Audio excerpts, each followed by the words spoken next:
Hello and welcome to this week's episode of the Veg Grower Podcast. My name's Richard and I want to encourage and inspire you to grow more of your own food. And I do this by sharing what I've been doing in my own allotment and my own garden. And I'm with you pretty much every single week.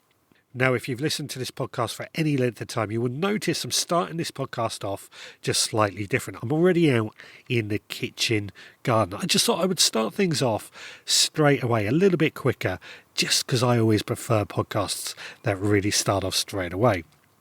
And I thought I'd start off in the kitchen garden because we are a couple of weeks away from March, which means spring is literally just round the corner.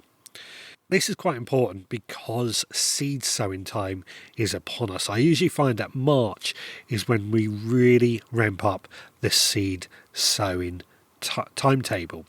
I'm quite lucky. I have started seeds off a little bit early this year in many cases, but I do have the space and a very considerate wife who allows me to take over the kitchen with all these seeds. But March is generally, if you don't have much in the way of indoor growing spaces or a greenhouse, March is generally when seed sowing time really kicks off.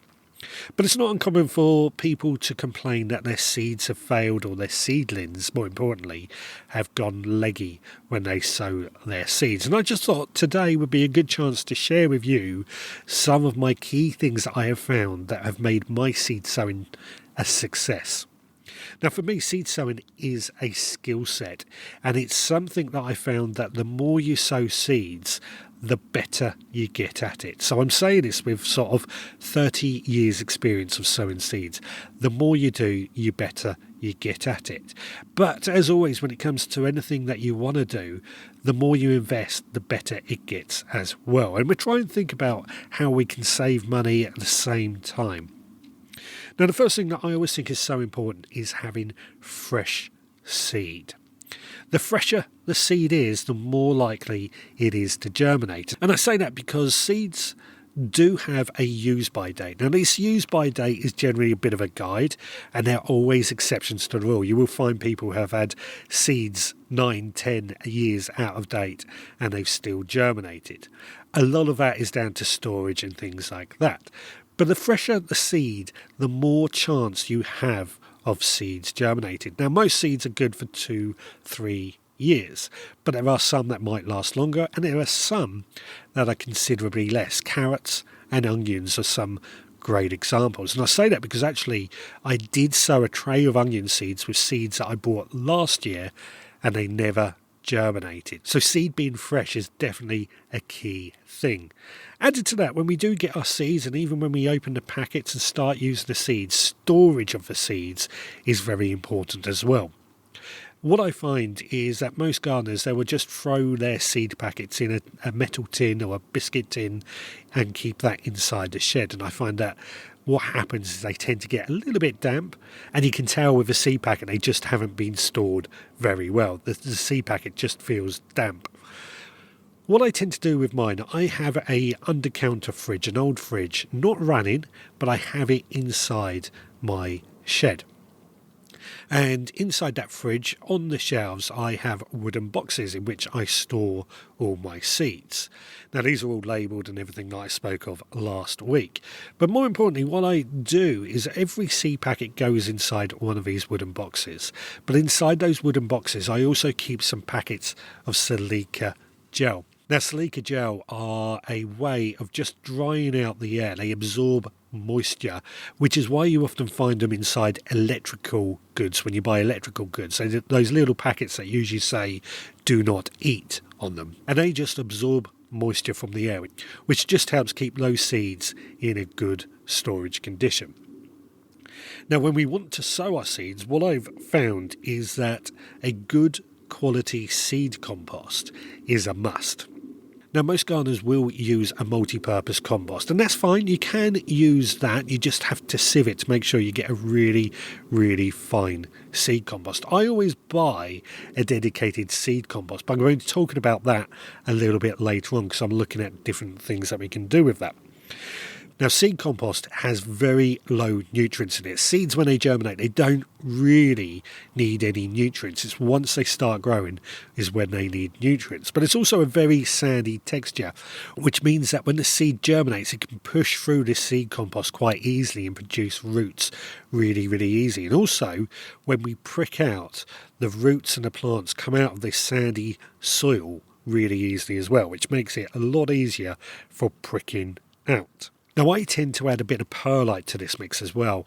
I will add 4 scoops of seed compost to 1 scoop of perlite. Perlite basically acts like a sponge. It absorbs moisture, absorbs nutrients, and releases those out into the soil around it when the soil needs them or when the plants need them.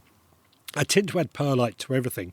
Perlite is organic. It's a volcanic glass, as I understand it. It's certainly organic.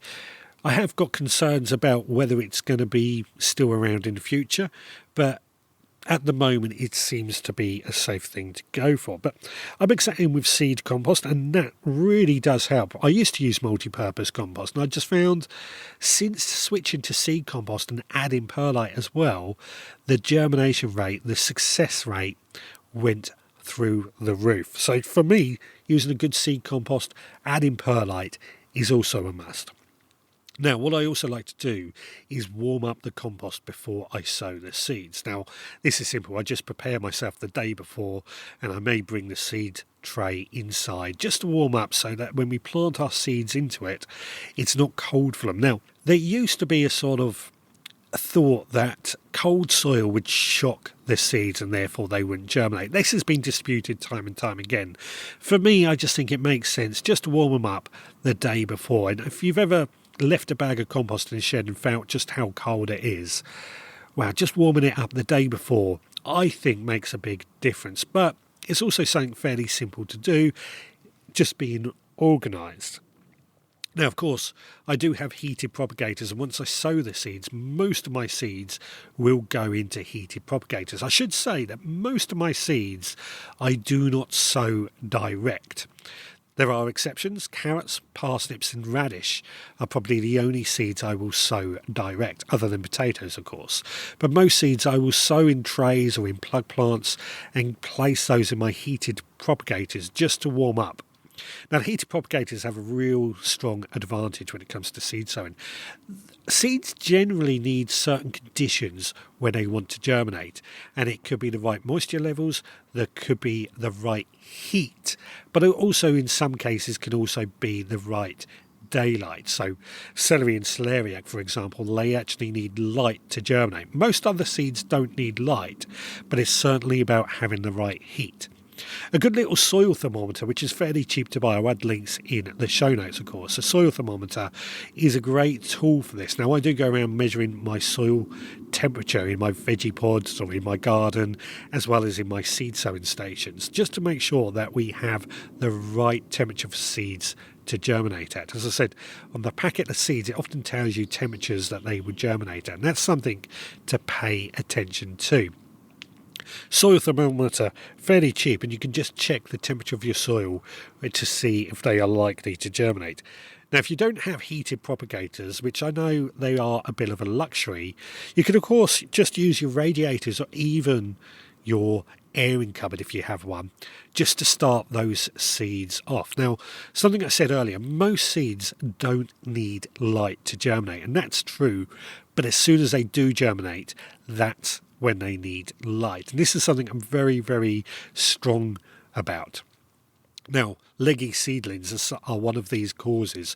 Leggy seedlings happen when seeds germinate and they're trying to stretch to get as much light as possible. They're trying to reach the light. So if you end up with leggy seedlings, it's because you have low light. Now, this is why I do place my seeds that I've just sown in an area where they don't need light. But as soon as they germinate, and remember I check on my seeds on a daily basis, I move them up to somewhere where they can get more light, and that just helps minimize the leggy seedlings, and we do seem to get away with it. Again, I do have grow lights, which is the only reason I've been able to start these seeds off early, but a good south facing window will do the good job as well. It's all about just trying to maximise the amount of light that seedling can get in order to grow. So just to recap, for my key points for seed starting success is use fresh seed, use good quality seed sowing compost, making sure that the compost or soil is at the right temperature, and as soon as seeds germinate, give them plenty of light. As easy as that. Right, it's time to head on down to the allotment, and I've got a question from a listener to ask. In the meantime, let's find out what's been going on in the Supporters Club this week. Well, I hope you are enjoying this podcast so far. If you are, then please consider leaving a rating and review on your podcast provider. Only takes you a few seconds, but it means the world to us, and it helps us get found by more people. Added to that, if you want to help keep this podcast running, then consider becoming a member of our Supporters Club. For just £5 a month, you help keep this podcast running. But in return for that, you get access to extra behind-the-scenes podcasts, which give you a bit of a better idea what's going on here at the Veg Grower Podcast. And once a month, you receive our monthly seed pack. And this pack contains our monthly mini newspaper, as well as a collection of seeds that I've carefully selected to be sown in that very month. And all that is just £5 a month. Now this week we've been sowing some cauliflowers and leeks, two of the seeds that I've included for February's seeds, both of which are well-known staples and delicious additions to any vegetable garden. So head to the Veg Grower Podcast to find out more. And now let's get back to the gardening. Well, it's bitterly cold back down on the allotment again today, and I don't mind the cold so much because there's something we can do about that. Wear warm clothing, wrap up warm, we can deal with that. It's when it's raining I don't really like being on the allotment. Now the other downside, because the allotment is so cold, there is actually very, very little to do. We're just really concentrating on getting the allotment tidy and ready for the growing season, which at the moment we are more or less there. A few areas that we need to tidy, particularly cutting the grass, but we are more or less there. But I've had an email come through this week, and it came from Stephen. Now Stephen says he's a relatively new listener, but he has been binge listening to us a lot of the past episodes of the podcast. So thank you very much to Stephen for this question. Now Stephen's question is it possible to save seed potatoes from our own crops? Now this is something that I actually did a couple of years ago, and yes, it was successful. It did work, but it wasn't perfect. We did have a few problems. Now when I did this experiment, what I did, when I planted out all my potatoes, I just saved a single seed potato from each variety and planted those in a pot separately behind my greenhouse. Now I kept them in pots because my idea was that then when we harvest the potatoes, we're not going to get them mixed up. Often when I grow my potatoes, they might be in a bed where we've got other potatoes growing. Although I try and keep them separate, there is of course the risk that they might get crossed over. The other reason I grew them separately was so that I can try and keep the minimal pests and diseases at bay without transferring them on. This is very difficult to really work out in our own amateur gardens, but it worked. It did work. We didn't get any pests or diseases. Now these seed potatoes I grew in exactly the same way as I would my normal potatoes. I basically planted them up, gave them a good mulch, watered and fed them the same as the other seed potatoes. We let them grow and we let the foliage die back down. Now the first earlies and the second earlies, they actually started regrowing later on in the season, which I kind of expected, and that meant that we actually ended up with quite a few more seed potatoes from these. The main crops, of course, they died down much later on in the year, and we just saved those for the following year. Now they did die down around October time, and November, December can get quite cold. Of course, I harvested all these seed potatoes in December. We didn't really get a frost that year. But I know when I've left potatoes in the ground in the past, we have had frosts come along and just damage the potatoes slightly. They frost bit them.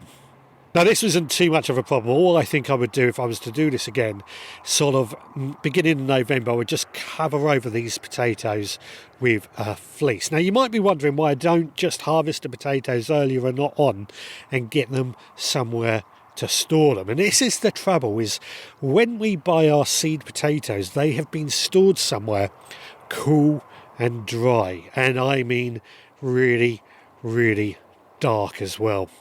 I believe the sheds that they are kept in use a red light so that it doesn't encourage the potatoes to sprout. That was always the risk with these potatoes, is we don't want them to sprout too early or start to chip. So eliminating all the risk of light was a necessity, and keeping them somewhere really, really cool, almost to the point that they are chilled, it was a way of stopping them from sprouting as well. We did get away with it. We did manage to store our potatoes quite well, and they went on to grow into decent potatoes the following year. However, the quality of the seed potatoes that we actually harvested ourselves, grew ourselves, were not as good as what we would buy from a garden centre. So there was definitely something to think about there. There was definitely problems, shall we say, with that regard. But we did get away with it. It worked, and we saved our own seed potato. Now, I've noticed this year that there's a lot of seed potato varieties that are not available this year. I believe last year was such a bad year that the seed potato choice is very, very limited this year. So perhaps if we had saved our own, we might have had our own supply of the seed potatoes that we know and love in order to grow this year. So perhaps this is something we need to think about doing again. Perhaps this is just our way of safeguarding the future of our own seed potatoes and safeguarding and being more and more self-sufficient. I, for one, am thinking I will do this in the future. As you know, I'm on a real economy drive at the moment, and this is one of those things that I think we need to do. I've done it before, so there's no reason why I can't do it again.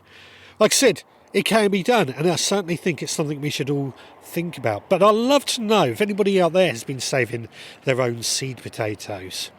One of the other tricks that I think we also have to remember, when we buy seed potatoes and we get the little shoots starting to grow, we can actually cut potatoes into several pieces, each with their own little shoot, to try and grow more potatoes.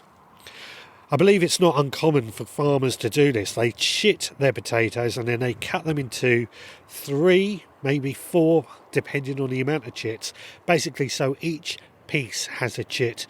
They might dip the cut end into a bit of ash just to protect it a little, but that gives them 3 plants from one seed potato, whereas normally the way I do it is I just plant a single seed potato and that gives me 1 plant. But we could actually grow more by doing this. Certainly something to think about, isn't it? Certainly if we are on an economy drive, we could end up growing more and more potatoes. Right, it is time for me to head on home, and I will meet you back in the podding shed. In the meantime, let's find out what Chef Scott has for us this week. Chopping all the veggies, sizzle in the air. Chef Scott with the magic, smells are everywhere. Water starts to boil, onions hit the pan. Recipe of the week, let the feast begin. Cooking with Chef Scott, flavors come alive. Tune in every week for a tasty bite. Hi, it's Scott here with this week's recipe. And as we are coming into purple sprouting broccoli season, I thought I would share a recipe using it. And when I do my first pickings of any fruit or vegetable, I like to cook something simple, so I can enjoy its taste without too many other ingredients added. And then after a few harvests, I will start to play about. And this week's recipe is how I like to cook the first pickings of purple sprouting, so I can enjoy it unadulterated. And it is purple sprouting tempura with a simple dipping sauce. So, let's head to the kitchen and hear how it's made. As usual, you can find this recipe and others on the veggrowerpodcast.co.uk and on my Instagram page, Seed to Table Plot 13. For this recipe, you will need 200 grams of purple sprouting broccoli, big ones cut in half lengthways, and for the batter, 140 grams of corn flour, 60 grams of plain flour, 160 millilitres of ice cold sparkling water, and a handful of chopped coriander. And for the dipping sauce, 40 ml of light soy sauce, 10 ml of mirin, and 1 teaspoon of grated ginger. Method: whisk all the ingredients together for the batter, and then mix all the ingredients together for the dipping sauce. Then dip the broccoli into the batter and deep fry in oil set at 190 degrees Celsius for 2 minutes and serve. It's that simple. And that's the recipe done, and that's it from me this week. Now this week I have been looking at making our own compost. So often when I talk about composts, I can mean one of two things. We have our green waste compost that comes from our compost bins, just from materials that we have in the garden that have rotted down. And often this is just organic matter added as a mulch or as a soil improver, not so much for potting our plants on. And this is where the second type of compost that we often talk about comes into play. And this would be things like seed compost or multi-purpose compost, more a potting mix that we buy from a garden centre. Now, over the years, I've noticed that these multi-purpose compost, seed composts, are the most expensive part of growing our own, which, believe it or not, is quite a lot of money that we spend over years. You might think it's just a bag here or there, but that soon adds up. Now, I want to reduce the costs of our compost, and I'm looking at trying to make our own composts just by simply making our own. Usually the two types that I buy in, seed compost and multi-purpose compost, but that's not exclusive. Sometimes we need some specialist composts for different types of things. So we might need a more loam-based compost for our trees or bushes that are going into pots. We might need, an orchid compost for my vanilla orchid, for example. But we'll worry about those at another day. We're going to really keep it simple today, and we're going to focus on seed compost and multi-purpose compost because I think they're the two that most of us buy in. Now, seed compost. Seed compost is normally a very fine, sandy type of compost, and that usually means that seeds can break through it easy. What I usually do is I take 4 scoops of seed compost and 1 scoop of multi-purpose compost, mix it all together, and I fill my trays up and sow seeds into that. But we want to look at making our own seed compost. So how can we do that? Well, seed compost is quite low in nutrients, so we need something very low in nutrients. We could take coir as a good choice, some green waste compost to mix it in as well, and then of course some perlite. Now perlite does feature quite a lot in my mixes. I bought a big bag from Amazon about 4 years ago for £40 and I'm still using that to this day. Buying in bulk is the key thing there. We could use something like brick dust as an alternative to perlite, which I do mix in as well, and I have great results using brick dust. The trouble with brick dust is it's not specifically designed for use in gardening, so there's certain rules and regulations I have to stick to before I can recommend use of that for gardening. It's not strictly for gardening. But yeah, we would take 2 scoops of green waste compost, 2 scoops of coir or leaf mould as an alternative, a scoop of perlite, and there we go, we have got our own seed compost. Now, all these ingredients would need a really, really good sieve, a really fine sieve to get them down to a really usable, friable stage before we use them. So a good sieve is a must when we harvest these ingredients. But mix them all together, we should end up with a really good seed compost. Now, coir is something that we would need to buy in. So in place of coir, I would definitely use leaf mould. And leaf mould is easy to make. We just collect as many leaves as possible in the autumn, fill up as many bins as we can and let them rot down for a couple of years. So what we made last year won't be used until next year. But don't let that put you off. It's all about thinking ahead. Gardening is always about thinking ahead. Now, multi-purpose compost is the next one that we buy in a lot of. And multi-purpose compost, Well, it's a wide range of different ingredients. And of course, when we buy it in, there's green waste compost, there's coir-based compost, loam-based compost. What I've realised in doing my research over this last week is that what I think we need to do is just try and make as much different ingredients and store them separately. And then when we want to make our own multi-purpose compost, we can make our own mixes based on our own experience, make our own blends to suit our needs. So what some of these ingredients would be: well-rotted green waste compost, that's our organic matter, of course. We could also add in some well-rotted manure, chicken, horse manure, 2 examples, but a wide range of manures we could use. We could also throw in some leaf mould, of course. We've already spoken about that. What about well-rotted wood chippings or well-rotted bark chippings? As you know, I cut down and have been shredding some wood branches over the last couple of weeks, so we can store those and use those. And then one of my favourites, of course, worm castings from our wormery. Worm castings are full of lots of lovely, healthy nutrients. Now, all these ingredients, what I'm doing is I've got separate compost bins for all these ingredients. So wood chippings go in one, manure goes in another, green waste will probably take up several compost bins. It's going to need a lot of compost bins for this to work out.